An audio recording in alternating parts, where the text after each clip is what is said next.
the next generation. We don't even realize it, how much role models we are for the next generation. So those prophecies I was talking about, the end of the world happens many times for many people.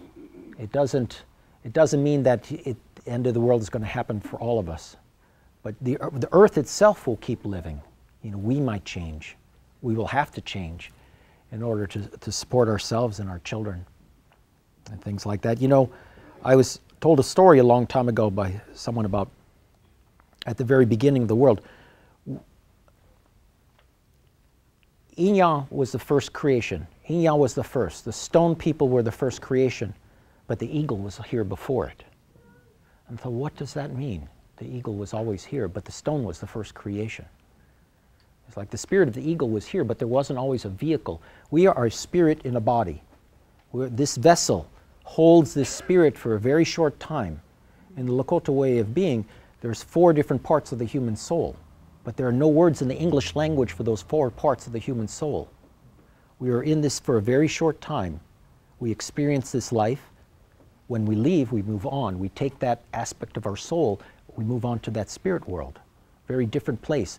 But it's important that we have that experience of being alive. You know, my dad used to talk about, or in our oral tradition, he said that there were, 4 different types of star people. And I was fascinated by that, because everybody talks about UFOs. He said, yeah. In our oral tradition, he said there were 4 different types of star people. And he went on to name all the different types and what they were like. And some were kind of, had a disposition sort of like ours. And so you want to stay away from them, because, if they caught one of us, they would be like trying to spray in our eyes to see whether perfumes work or things like that. They would treat us the way we treat the animals of our planet. If we had the ability to go out into space and we found another planet, we would take what we wanted from it, regardless of the feelings of those creatures. We would take. And, we would expect somebody to come. We're out here with our telescopes going, we're here, we're here, we're here. And somebody might come and just go, you're here, you're tasty, and we like your stuff. They might treat us the way we would treat others.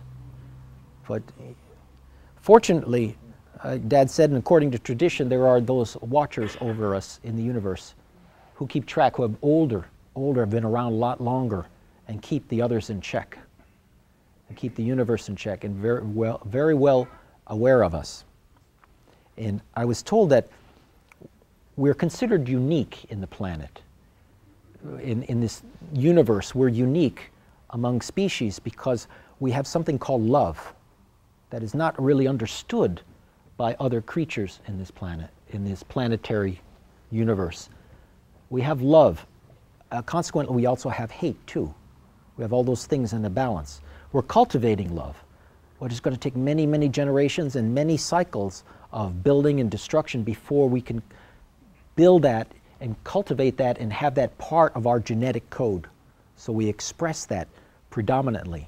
It's a long haul to that place. So maybe when we get to that place where in time where we can actually leave this planet and we find another creation, we will experience it with love, perhaps.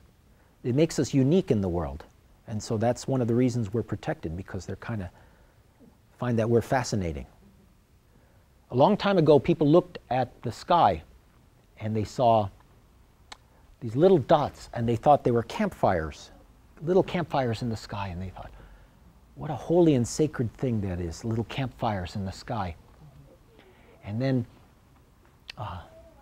later on, we found that that's actually hydrogen burning into helium. And we looked up in the sky and we said, wow, hydrogen burning into helium, what a holy and sacred thing. When we learn, scientists look for truth in nature. As followers of the natural way, we look for truth in nature. We don't have any conflict with science. It doesn't destroy our theology when we learn more about the world. It just deepens our appreciation for how magnificent it is. When we learn about quantum physics and neutrinos and all, it doesn't make it any less sacred. And, to find out that we only exist because there's too many neutrinos in the universe.